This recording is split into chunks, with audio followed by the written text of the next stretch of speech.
Have you heard rumors that League of Legends is actually working on a new MMORPG and it might be the best MMORPG in the world?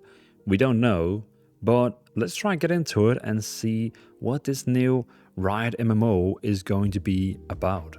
So Riot Games, which is very famously known for League of Legends, is actually working on a new MMORPG. Believe it or not, but yes, they are working on a new MMORPG, and they want to basically be the biggest MOBA in the world. They want to be the biggest FPS game. They have Valorant, and they want to be the biggest card game. They have the Runeterra game, and they also now working on an MMORPG, where of course they also want to be the biggest MMORPG. They want to dethrone World of Warcraft and show how to make an MMORPG. But this is a game that has been worked on for many years. And when they were close to maybe ship it, they actually canceled it, scrapped it, and started from the bottom.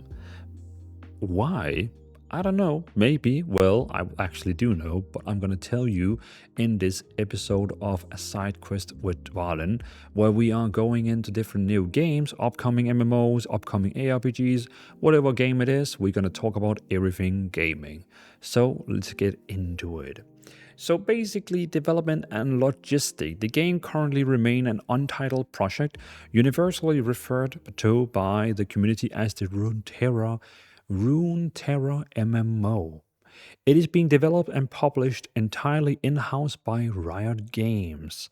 Fabrice Condominas, formerly BioWare and EA, is the executive producer, taking the helm after original lead Greg Ghostcrawler Street departed the studio in 2023. So basically, to kind of make sense of this, we have now Fabrice Condominas. I'm probably saying his name totally wrong. I'm sorry for that, Fabrice. But he is now the new head of the game, which of course is controlling where the game is going, what's going to happen, and blah, blah, blah. Before, it was actually Ghostcrawler who was working on the game and controlling it. And many of you probably know Ghostcrawler from World of Warcraft. He was a major figure, character, person, developer from back in the World of Warcraft days. Like, he was very famously known on the forums when he wrote or answered posts. He had this like ghost crab, which was like moving. Like, a lot of World of Warcraft gamers, they remember him. But he used to be the guy who was in charge of League of Legends MMO, but he was deported. If he left, if he was fired, if something happened, who knows? He's working on a different game now, so I guess it's all good. While specific platforms haven't been officially confirmed, it is expected to be a massive PC release. The project was initially announced in December 2020 via a casual tweet from former lead Greg Street, confirming they were working on a League of Legends MMO. But early in development, the leadership team specifically warned that the game will make polarizing design choice. They explicitly stated that if they are okay if the game isn't for everyone, preferring to make a masterpiece for a specific audience rather than a watered down game that tries to please every single type of gamer. I have a feeling they are talking to some specific games on the market. I'm not going to say any names, but I have a feeling they are pointing fingers at some specific games by saying this. But in March 2024, Riot co-founder Marc Merrill announced a complete reset of the project's direction. The initial vision simply wasn't different enough from what is already on the market, and Riot refused to ship a generic MMO that just had a Runeterra coat of paint slapped on it. So basically, what he was trying, like, it was like a big thing on Twitter. I remember it. I remember it because Ghostcrawler used to be the head of this MMO, but as they say here, he departed. Greg Street, or whatever he was called, departed the studio in 2023. And then in 2024, the co-founder Marc Merrill, he announced on Twitter. I remember his tweet. He was like, when you tweet on a Twitter, like when you tweet on Twitter, you can like write something and then you can write something on that Twitter, and then it just becomes like a long post after each other. Like you have to click on the main post, and then it just has a long history of things you keep like adding to the stream. Like each of the posts, you just keep adding to it, adding to it, adding to it, adding to it, like all the time. And I remember he was like very down to earth, basically telling us that this is not the game we wanted to ship. This is basically between the lines. Between the lines, he basically told us that this is just another World of Warcraft, but with a different skin. So I don't know if something went wrong with Ghostcrawler and the leaderboard, that they mismatched expectations. But it seems like Ghostcrawler, he built what he knew. Like he made world. Well, he was like working with World of Warcraft, and that was a success. So why not just build the same, but change all the skins and spell names to something else? So because I mean, what would go wrong? It could, if that worked. It will probably also work for League of Legends. They have the marketing, they have the audience, they have all the people who's going to follow it no matter what. So me personally, I can see how that was the thinking, and also personally, I think it would still have been a pretty good game. Because I mean, World of Warcraft is a good game.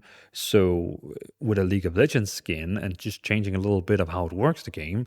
Look at the other game called Fellowship, which is like a dungeon-like game. That's basically a copy of World of Warcraft on how dungeons works, and that game is decent. Like it's all right. It's an okay game. So I can definitely see the passion, the dreams they had with this game here going into it. But yeah, it didn't work out. The leadership, the management, whatever happened, they saw the game. They saw that it was a traditional MMO, probably even tap targeting. We don't know actually, but they probably saw it was a traditional MMO just with a Riot paint on it. And they didn't like that. So, again, as they said, the initial vision simply wasn't different enough from what is already on the market, and Riot refused to ship a generic MMO that just had a Runeterra coat of paint slapped onto it. So, even though they have already invested, what, probably 4 years on it now, maybe even more, they just said, nope, we are not going to put name on this.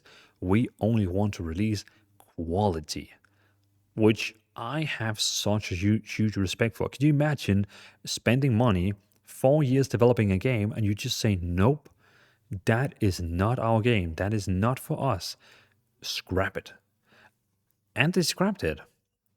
Merrill stated that the reset dramatically increased the likelihood of success because the world does not need more mediocre stuff. It needs great things. And they want to significantly evolve the genre. So they don't want MMO genre to just be the same as it is right now. They don't just want another multi-tap target MMO. They just don't want another World of Warcraft with another skin. I mean, we all know, like if you're an OG like me, that was back in the days when World of Warcraft released originally, we saw Rift, Aeon, Archage, all these other MMOs coming out, and they all had the same combat system as World of Warcraft. They all had the same tap targeting. And I know World of Warcraft was not the first one with the tap targeting. There was other MMOs that had the same tap targeting system. I don't remember the names of those because I was a kid when those games released, but I think there was something called Dark Age of Camelot and stuff like that. I don't even know if that was the right one, but I'm too young, I guess, for those games. But there was a lot of MMOs before World of Warcraft who had, I guess, a similar combat, but then World of Warcraft just made it like a little bit better, and boom, it exploded. And they don't want to make that. They want to make something great. Yeah. But, following the reset, Riot announced they would be going dark for several years, intentionally withholding public updates. And Riot has given zero indications of firm release timeframe, with educated guesses placing a potential launch no earlier than 2027 or 2028. And 2029 or 2030 much more realistically. So the people who really are guessing optimistically, they're saying 2027, 2028. well, let's think about it. They worked on the game from, let's say, 2020 to 2024, and then they scrapped it. I mean, of course they didn't scrap it. If they already had a cool looking boss, dragon boss, world bosses, classes, armor, I'm sure all of those things they're keeping that. Of course, if you just made a really cool looking boss, you're of course not just deleting him and have to restart making a boss. Of course, they're gonna save all the assets, the classes, the races, and all that. Like they're gonna keep all those things. Like don't get me wrong. Of course, they're keeping all the assets. That would only make sense. But probably the fundamental of the game, like how you move, how you attack, how you use spells, how you maybe find groups through dungeon systems and stuff like that, is probably like brand new. And let's say, okay, so they spent 4 years from 2020 to 2024 building assets, building the world, building everything. And then basically they said, no, we don't want this. And then they scrapped the game and they started over in 2024. And then they say, if we're really optimistic, the game could potentially release in 2027 or 2028. I think personally, it's doable because, I mean, first I worked 4 years and then another 4 years. But if we have to be 100% honest, it might sound like a 2029 or 2030. But again, let's just say it could be anywhere between 2027 and 2030. The thing is, Riot Games right now is working on a big, big update for League of Legends. So League of Legends is a MOBA where you play 5 versus 5 in a like an arena style game in a dungeon battleground, and they are in probably in a month or something like that going to announce what people are calling League Next, which is basically imagine League of Legends 2.0. It's going to probably get like a big graphical update, a lot of like new things, like a lot of like big changes. So I don't think they want to announce an MMO at the same time they are going to announce one of the biggest updates ever for probably the biggest esport game right now on the market.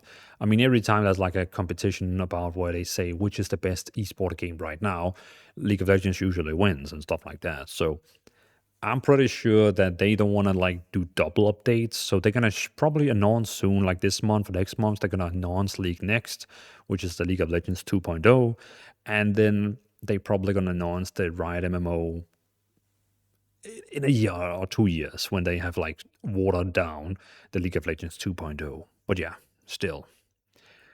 In late 2024 and throughout 2025, Marc Merrill consistently reassured fans that the MMO is the project he personally spends the most time on, and the team is making a lot of momentum. So actually, Marc Merrill, who is the co-founder, is personally most invested into the MMO. And I understand that because he knows they already have the esport market. But if they could take also the MMORPG market, damn, that would be such a treasure for him. Like basically imagine being saying, hey, I sit on the biggest MMO and the biggest esport game. Like, could you imagine that? Like that would just be I think, and again, he probably himself maybe likes to play WoW or Final Fantasy or something like that. So of course he also wants to have his own MMO. I mean, who wouldn't like to sit behind a desk and design an MMO? I would love to do that. Don't get me wrong. But then some small updates. As of mid 2026, Riot signaled a massive momentum by hiring several heavyweights straight from Blizzard's World of Warcraft team. And this was really fun because suddenly on Twitter, there were so many World of Warcraft developers who was like, I am now working for Riot on the new MMO. And it was just like, it felt so forced the way they all wrote it, like on Twitter. Not in a way where you're saying, oh, this guy, this person, he was told to do it or she was told to do it. It was not like that. It was just like it was such a little fun marketing stunt because one of the biggest person people talked about was Brian Holinka, the former lead combat designer for World of Warcraft, who was responsible for class designs and PvP content for years. He joined the Runeterra MMO team in June 2026 as principal game designer. And when he did that, the world shook. I mean, not the entire world, but the people who likes MMOs or World of Warcraft, they were all like, damn, Holinka left World of Warcraft to work on the like League of Legends MMO. Damn, I mean, we were shocked. I really personally liked him. Every time he was on an interview or when he was in those videos they made, I always thought he was like a really cool guy. So it was a shame suddenly seeing him leaving my MMO to another MMO, but in actually, it's exciting because he has so much experience and now he's going to pass that on to the Riot team. And they also had way more people. For example, they also had Raymond Bartos, the former lead producer on WoW, and Orlando Salvatore also recently joined the development team. This is a massive signal that the game is deep in active and high level production. So again, three people here and more people. I saw way more people, and then of course all this the content creators. I saw, for example, as a content creator, S Fan, who was also writing a fun tweet. I still remember the day where he was like, I'm very excited to announce that I am excited about this MMO." Like, because everyone was like writing, "I am excited to announce that I am working on this game," and then people started tweeting stuff like, "I am excited to announce that I am excited for this game." It's basically making jokes of it. It was quite fun.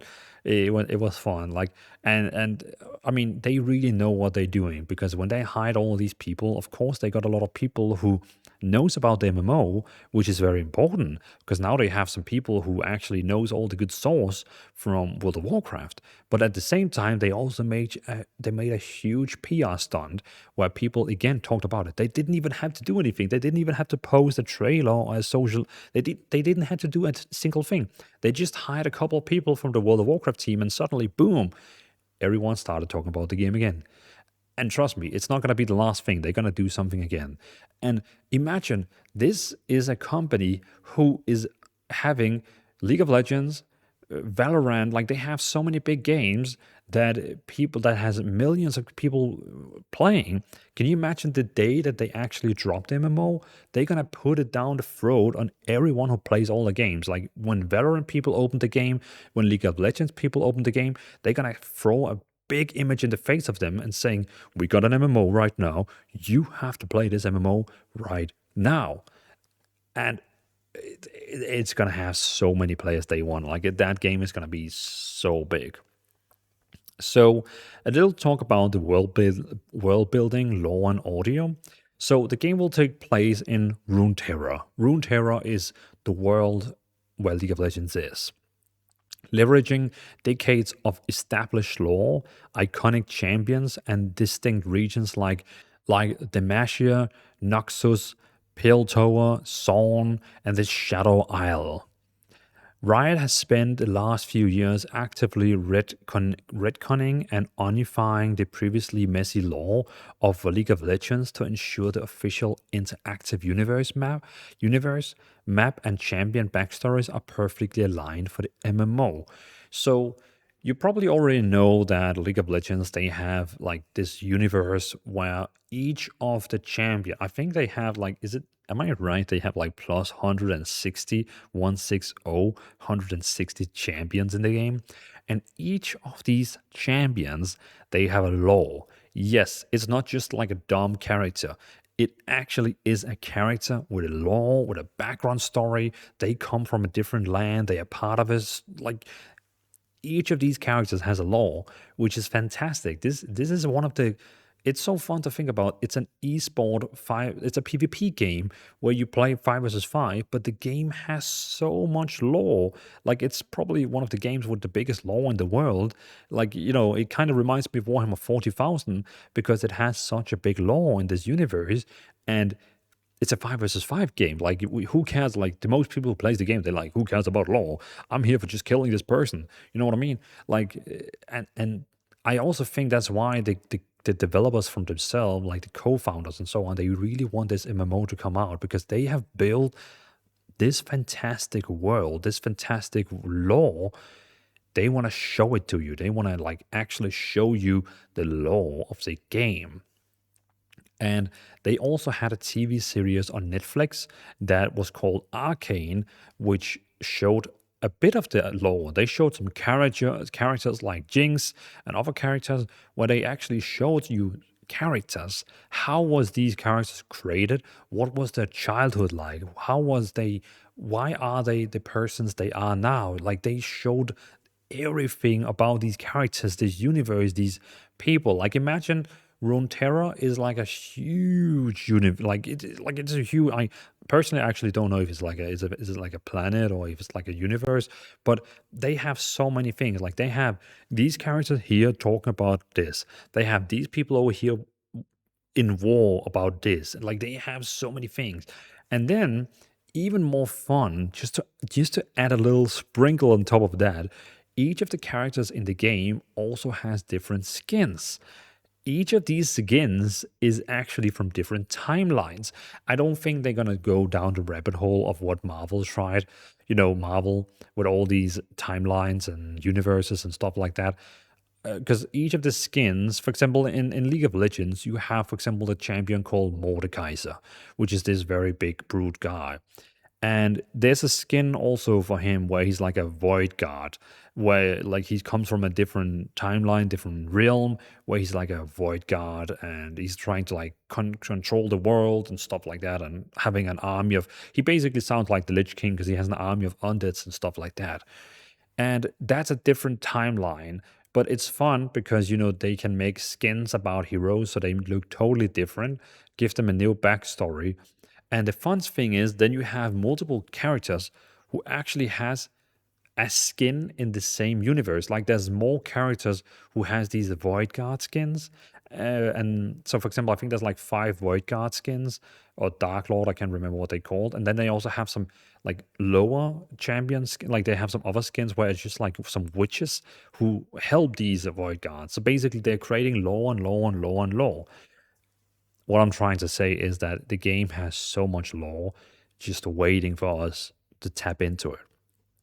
Getting into my notes again, the massive mainstream success of the animated series Arcane heavily established the canonical look, feel, and political tension of Piltover and Zorn, which will directly translate to the MMO's environment. So basically, Piltover and Zorn was like two different districts in the city, which was like kind of like having a little fight over like, yeah, different things. I'm not going to spoil. You should definitely, if you have Netflix, you should definitely watch that, Arcane.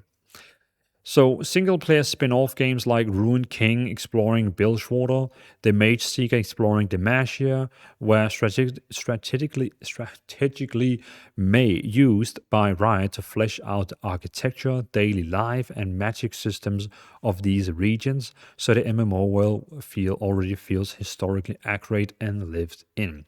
I actually played the one called the Rune King, which was fun.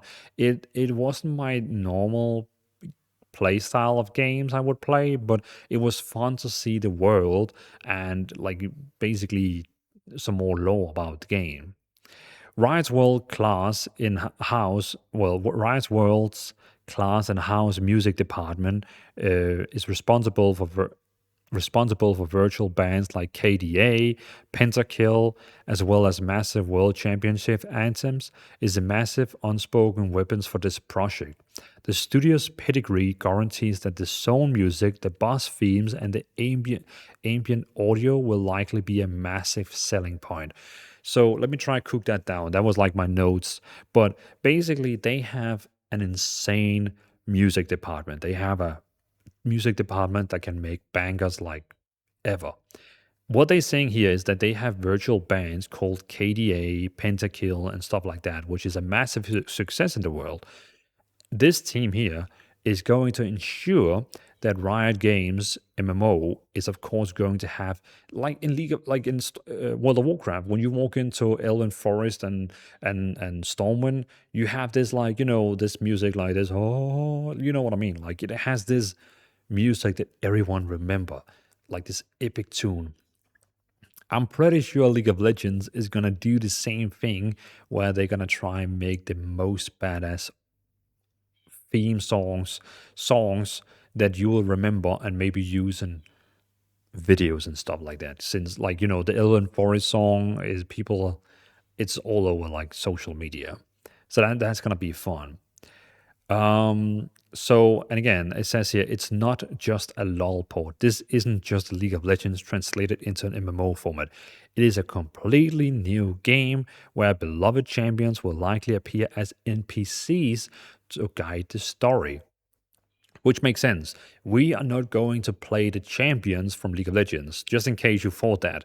We don't have to pick between these 160 champions. That wouldn't make sense because there couldn't be 10 of the same Jinx or the same 10 of Darius or Garen. No, these characters you know from League of Legends is going to be the NPCs. Just like Heroes of the Storm have, like, Thrall and Arthas and like all these characters in the game. Those are NPCs in the MMO. In the MMO, we probably create our character and give it a name. And, you can choose if you want to be like female, male, body one, body two, whatever you call it.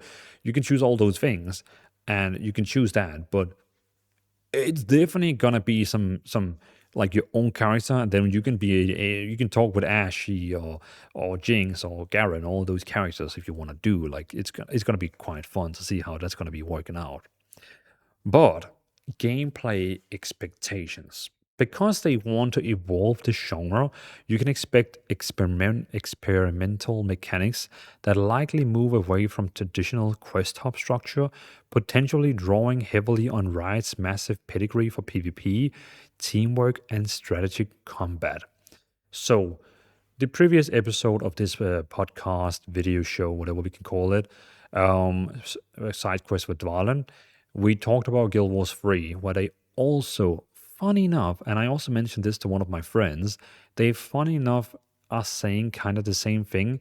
They want to evolve the MMO genre. They don't want it to be this this tap targeting, stiff characters moving in 4 different directions while tanking a few mobs in a dungeon, stuff like that. They want MMOs to be something more. They want something different. And Guild Wars 3, Riot Games, ArenaNet, well, probably we could say ArenaNet and Riot Games is trying to evolve the MMORPG genre. They're trying to make new games, different games that we have not seen before. Which is why League of Legends or Riot Games, they decided to scrap the game that they worked on for 4 years to make a different game. They wasn't happy about what they created because it was the same MMO that they created as other MMOs. They wanted something new. They wanted something brand new, just like Guild Wars 3 that they also making. So I am honestly so excited to see what the future of MMOs are. I know right now we have the MMOs we know of, but in 1 or 2 years, we're probably going to get Riot MMO, League of Legends MMO, as I was calling it. We got Guild Wars 3 and many other, like there's so many other MMOs coming out right now. And I'm going to talk about more in the upcoming episodes. So the first episode here, we talked about Guild Wars 3. Today's episode, we talked about Runeterra, the League of Legends MMO, and the next one we're gonna talk. We have so many other MMOs to talk about: Chrono, Diso, Aeon 2, Archage, Chronicles, Archage-S, Dracantos. There's so many other games to talk about. So yes, I know the MMORPG right now genre can look a little bit stiff, dead maybe even, but no, so many more things are coming, is on the way. There's so many teams, but the thing is, MMORPGs, good MMORPGs, it seems like they take anywhere from 4 to 10 years to develop. So we just have to be patient. We just have. So I mean, I guess that's the moral of the story. Thanks for watching another episode of A Side Quest with Dvalin. I am your host for this show here. I used to do only World of Warcraft content on my YouTube channel, but I have found a new way, a new path. I am now making gaming videos / podcast. I don't know really what to call it, but in my passion, I was thinking it's like a podcast because you can listen to these episodes on any of your favorite podcast platforms. You can listen to this on Spotify, Apple, YouTube, whatever you want. In case you have a favorite podcast platform and it's not on the platform, you can just tell me on Discord and I will make sure to add it also to that platform. I'm trying to really be on every podcast platform there is to make sure that everyone can listen to this if they want. But again, thank you so much for listening to this episode, the second episode of A Side Quest with Dvalin. I'm very excited. Again, the last 2 years I've only been doing World of Warcraft content, and now I'm trying to go on a new path where I am doing this podcast gaming show, which I am really excited about starting into. So yeah, thanks for watching. Have a great night, and I'll see you in the next video or the next podcast show of A Side Quest with Dvalin.